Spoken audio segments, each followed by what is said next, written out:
Acolytes, everything you ever thought about medieval monarchy is wrong. Well, let's see about that, won't we? I have some knowledge about it, but I'm gonna be honest, it's about 15 years old. So there's that, so I definitively need a refresher in the entire thing. And for those who are confused, I don't pre-watch these videos. That's why it doesn't always fit the mood, or as I wish. So, yeah, if you wanna see someone who pre-watches video and calls it a reaction, have fun with that. But, let's just see what this young man, Lavadar, has to say about this. The medieval period in history is one of the most fascinating and thrilling eras to explore, inspiring many of our favorite fantasy franchises. Oh yes, it did. Who doesn't enjoy a yes. good story about mighty kings, brave knights, trapped princesses, and epic battles between good and evil? And Vikings, and samurai, and freaking even the ancient, I call them ancient. Amazons, everything. Basically, every warrior is fascinating, at least to me, Acolytes. This is, especially if they have freaking plate armor with a halberd. I love halberds, Acolytes. Despite its allure, the medieval period is also likely the most misunderstood and misrepresented era in history. When people think of monarchy today, they often picture the medieval period. It's seen as a time of brutality, where people were burned at the stake for their beliefs, peasants were practically slaves to their lords in the feudal system, and kings sat on golden thrones, wielding absolute power and changing laws at will, beheading anyone who dared oppose them. Naturally, we find these practices appalling and believe they have no place in our modern egalitarian society. This perception of the medieval period is largely influenced by the United States, particularly Thomas Jefferson, who reshaped the narrative of the American Revolutionary War to be seen as a fight against royal and feudal tyranny. Many of the Okay, fair enough. I never heard this point, so damn, I'm already crackling my head here, Acolytes. The founding fathers did not share this view of the War of Independence, but that's a topic for another time. The point is, according to Jeffersonian doctrine, the United States is a Protestant country founded on anti-Catholic and anti-medieval ideas. Since Catholicism was a key part of the medieval era and monarchies were prevalent, it was very easy to label the period as a backward time with no liberty. I wouldn't say it's purely because of this, and the medieval times, they weren't purely Catholic. They were also, it was a mix of Catholic or Christian. It was always, and you cannot even compare those two things with each other. With the belief system we have right now, those were very different things, or at least to a big degree. So this perspective spread to Europe with the French Revolution and the Enlightenment, but from a more secular and egalitarian viewpoint, especially with the rise of the bourgeoisie with the Industrial Revolution, who did not look too fondly on the concept of aristocracy. Fortunately, most medieval historians today do not support this view and actively argue against it, but despite their efforts, many people still believe a mix of half-truths, myths, distortions, exaggerations, and lies about the Middle Ages and monarchy. The discussion is still influenced by Enlightenment ideas of an all-powerful, selfish king deciding everyone's fate, and peasants working tirelessly for 12 hours a day under the feudal system. It is crucial to differentiate between medieval kingship and the absolutist monarchies that emerged after the Renaissance. Many people confuse the two. The stereotypical depictions of monarchy, where the king has absolute power and can change the law at will, mostly come from the Age of Absolutism, not the medieval period. The Age of Absolutism also has its fair share of misconceptions, but I will discuss those another time. In this video, I will focus on medieval kingship. When I say king, I mean a medieval king, and when I refer to monarch, I mean a ruler in the Age of Absolutism, to avoid any confusion. In this video, I will be discussing various aspects of medieval kingship, such as the role of a king, how much power kings really had, and whether they could change the law at will and be above it. My goal is to debunk the common misconceptions people have about monarchies in the medieval ages. Before we begin, I want to mention that all Oh, this drags out. Oof. But it's understandable because the thematic is very misunderstood. So, as I understand it, by the way, kings weren't all, but of course there were exceptions, but kings were rulers, and yes, there was a lot of things that went wrong, but wasn't all bad. All the information I gathered comes from the underrated book Missing Monarchy by Jeb Smith. There are many more details about the medieval period that I didn't have time to discuss here, so if you want to learn more, please check out the book and support the author. I highly recommend it. Every kind of ruler has a specific role to play in his or her nation. What is their main purpose? A democratically elected leader's role is to serve the will of the people, while a monarch is the head of the state, representing the nation itself rather than a certain political party with a democratic consensus. As per Roman law, the monarch rules the geographical area, and that area is his domain. But since we differentiated monarchs from kings, what was the role of medieval kings? Kingship was a form of monarchy, but not the kind from the age of absolutism. While a monarch ruled over the people, the king instead was a member of his kindred. You will notice that kings always took titles of the people, rather than a geographic area. Titles like King of the Franks, King of the English, and so forth. The king was the head of the people, not the head of the state.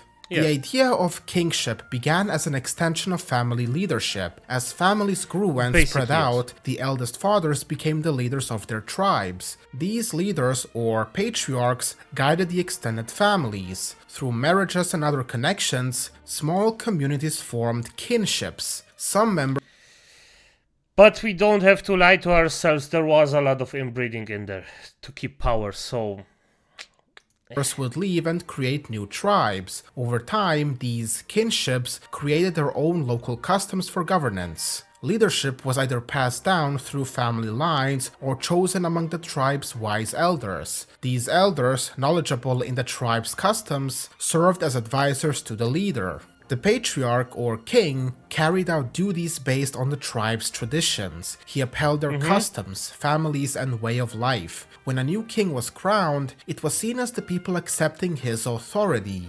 The medieval king had an obligation to serve the people and could only use his power for the kingdom's benefit, as taught by Catholic saints like Thomas Aquinas. And that is the biggest difference between a monarch and a king. The king was a community member with a duty to the people, limited by their customs and laws. He didn't control kinship families, they governed themselves, and he served their needs. It was in the 14th century that the Roman ideal started re-emerging, and the notion of absolute monarchism started spreading, as kings started seeing themselves as supreme, figures distinct from the community they were part of. Professor Edward Peters wrote about the resurgence of Roman law. Quote, "It brought a substantial revolution in legal thought and legal procedure throughout most of Western Europe. The old and localized laws and procedures were slowly being encroached upon by the centralizing legal capacities and specifically formulated procedures of cities, lords, kings, and popes." Now, you can have your own opinions on whether it was a good thing that monarchs started centralizing more power, but that is a discussion saved for another time. Acolytes, if it's me, that would be a good thing, but everyone else, risky. Point being is that the role and expectations of kings and monarchs have been different, and in the medieval period, the king was far from being the person to put his authority over everything else, and monarchs weren't the ones who were desperately trying to hold onto the feudal system. I'm gonna be honest, I don't like the wording of it. Maybe it's just me, but even in those times, before they became monarchs, you still had to use your power to just show that you actually have to say. Because human beings will always work in a certain way. Somebody will challenge you, and you have to use your power to show your stomping power, let's just say it like that.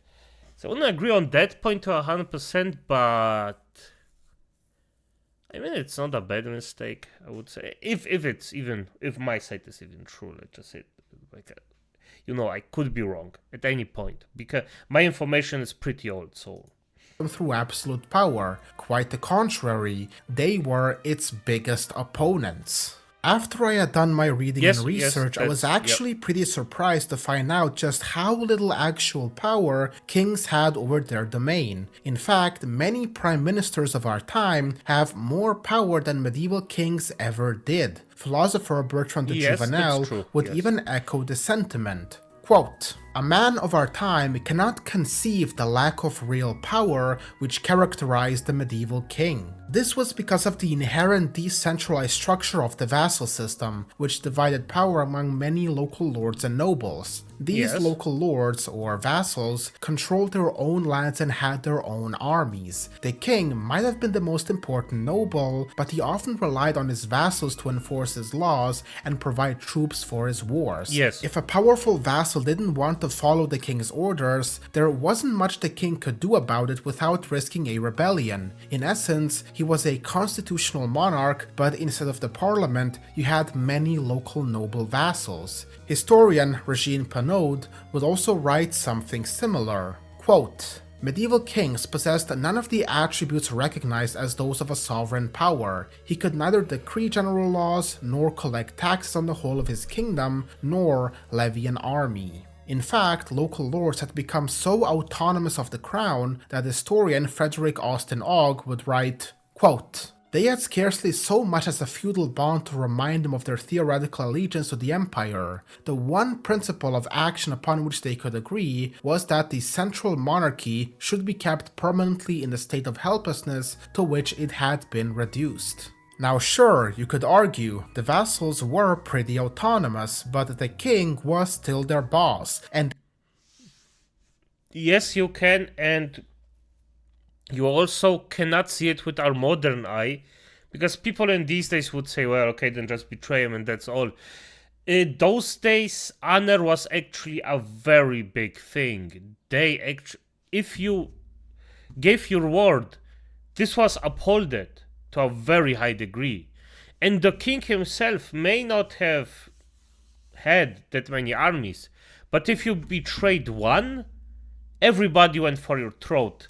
So the king may not have had this kind of power, but he had a different one. He could definitively manipulate the things in a different way. They were expected to obey his orders because of the principle of fealty, where a lord swears allegiance to his king, and going against the king would thus annul the oath they had given. This is how we normally understand fealty, but this concept was in reality much more complex and nuanced, and in fact the condition that the lord had to obey the king never existed. German historian Fritz Kern wrote about fealty in detail in his work Kingship and Law in the Middle Ages, where he would write, quote, "Fealty, as distinct from obedience, is reciprocal in character and contains the implicit condition that the one party owes it to the other only so long as the other keeps faith. This relationship, as we have seen, must not be designated simply as a contract. The fundamental idea is rather that ruler and ruled alike are bound to the law. The fealty of both parties is, in reality, fealty to the law. The law is the point where the duties of both of them intersect.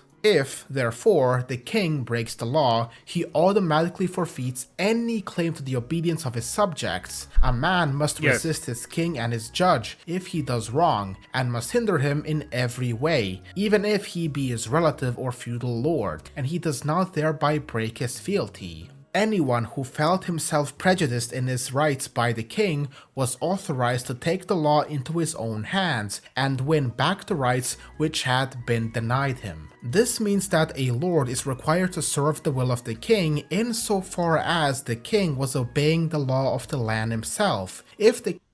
And this sounds fair, doesn't it, acolytes? I mean, the law could be interpreted in a lot of different ways, but I mean, just keeping your word these days, that's not exactly,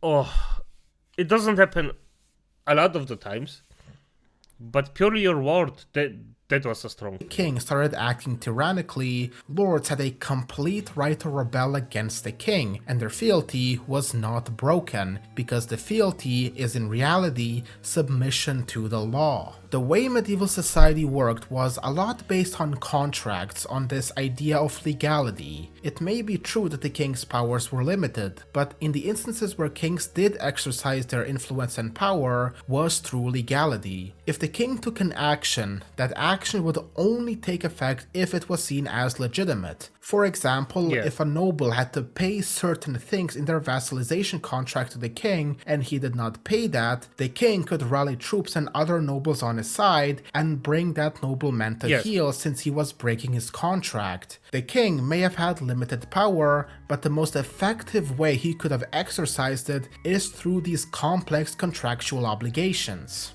Not only that, but this position was even encouraged by the church, as they saw rebellions against tyrants as a form of obedience to God, because the most important part of a rebellion is your ability to prove that the person you are rebelling against was acting without legality, like breaking a contract. Both Christian saints, Augustine and Thomas Aquinas, ruled that an unjust law is no law at all, and that the king's subjects, therefore, are required by law to resist him. And I agree with him on that one. I really live by that. Unjust law is, well, basically no law. But if we calculate human nature in it, sometimes you just have to show that you're a bit unpredictable. At least these days. Remove him from power, and take his property. When Baldwin I was crowned as king of Jerusalem in Bethlehem, the patriarch would announce during the ceremony, quote, "A king is not elevated contrary to law. He who takes up the authority that comes with a golden crown takes up also the honorable duty of delivering justice. He desires to do good who desires to reign. If he does not rule justly, he is not a king." And that is the truth about how medieval kingship operated. The law of the realm was the true king. Kings, noblemen, and peasants were all equal before it, and expected to carry out its will. In the feudal order, the king derives his power from the law and the community. It was the source of his authority. The king could not abolish, manipulate, or alter the law, since he derived his powers from it. Historian Susan Reynolds would write, quote, "Every ruler, from the emperor or king down to the head of a household, was supposed to rule justly and according to custom. Every unit of government was supposed to be a community with its own customs." Yeah, fair enough. There was no such thing as an active form of government molding and adapting to society. It was reactionary in its purest form. The law is unchanging like God's nature, and the old was always better and purer. There is no need for the ability to legislate or alter law because it is already perfect. Again, Fritz Kahn would write on this topic, quote, "Law is old, new law is a contradiction in terms. According to medieval ideas, therefore, the enactment of new law is not possible at all, and all legislation and legal reform is conceived of as the restoration of the good old law which has been violated. The Middle Ages knew no genuine legislation by the state. The ordinances or laws of the state aim only at the restoration and execution of valid folk or customary law. The law pursues its own sovereign life. The state does not encroach upon that. It merely protects its existence from outside when necessary. Whole centuries elapse without the smallest signs of legislative or ordaining activity in our sense." Obviously, the king did have the ability to change law at his will, but if he did that, he would basically crush any form of legitimacy he had, and all his subjects, from the wealthiest lord to the poorest peasant, were required to take up arms against him. Yes, basically that. What? Okay. The king was far from above the law. The entire community was responsible for maintaining it, from peasants to kings. Bertrand de Juvenel would compare the rights of an ordinary miller and a king, and to this he would write, quote, As far as the miller's right goes, it is as good as the king's. On his own ground, the miller is entitled to hold off the king. Indeed, there was a deep-seated feeling that all positive rights stood or fell together. If the king disregarded the miller's title to his land, so... I forgot to post. Sorry about that. As far as the miller's rights goes, it was a good... Yeah, the law thing, I think, is a bit stupid because you still have to be flexible because we have some laws that are very outdated. But hey, it worked.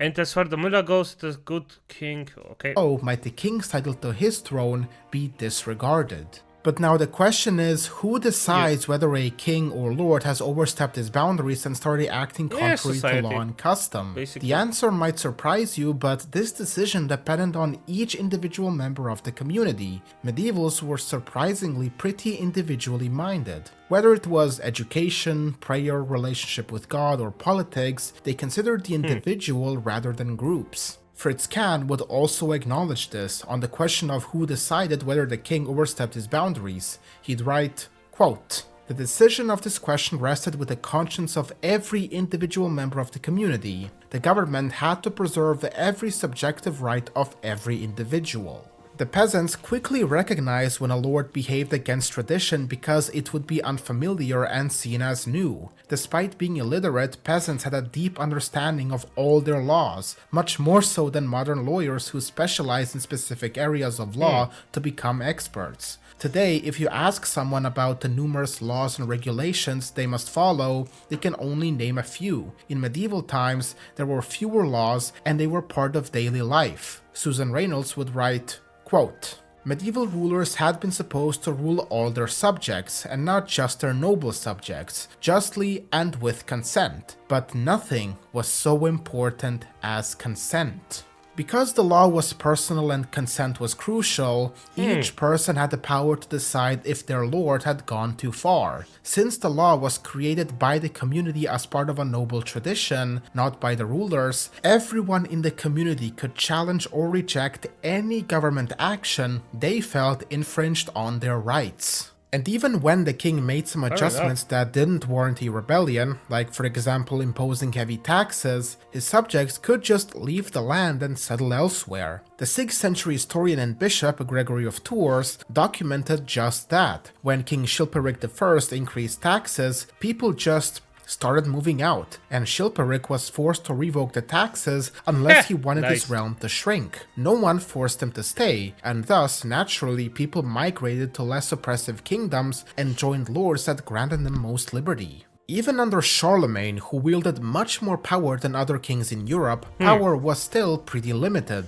Edward Peters, in his book about Europe in the Middle Ages, wrote in regards to Charlemagne, quote, "All the different people of the empire continued to live according to their own native laws. Charlemagne had no intention of abolishing this diversity. There was virtually no public taxation, and Charlemagne depended for revenue on the proceeds of his own land. Each realm, each city, and each village had its own laws, courts, customs, and general culture, and they all conducted their affairs with no control from the king's capital or a higher lord's influence. This kind of variety between one town and another gave a charming and attractive aspect to the country. Each town possessed, to a degree which is today almost unimaginable, its own personality. Even the most decentralized systems of governance in the past few hundred years did not have this level of radical decentralization the vast majority of feudal realms had." And by the way, I love the construction way of old cities. I just adored them. Especially the churches and cathedrals and temples. Beautiful things. Just marvelous. And many of our modern government systems have destroyed such diversity. Considering everything we have talked about here, this stereotypical depiction of medieval kings as tyrants who wielded absolute power and could change the law at will is pretty laughable. The medieval period reveals a rich tapestry of truth when examined closely. Medieval kings were not tyrants with absolute power, but guardians of their people's customs and laws. Their authority was intertwined with the community, bound by the same laws that guided everyone from nobles to peasants. In embracing the true essence of medieval kingship, we find not a relic of despotism, but a reminder of the enduring human spirit striving for justice, community, and the delicate harmony of leadership and law. Thus, Yes. the Middle Ages, with all its complexity, stands as a testament to the profound interplay of power, duty, and liberty. Yep, that's true. And by the way, nobody of the the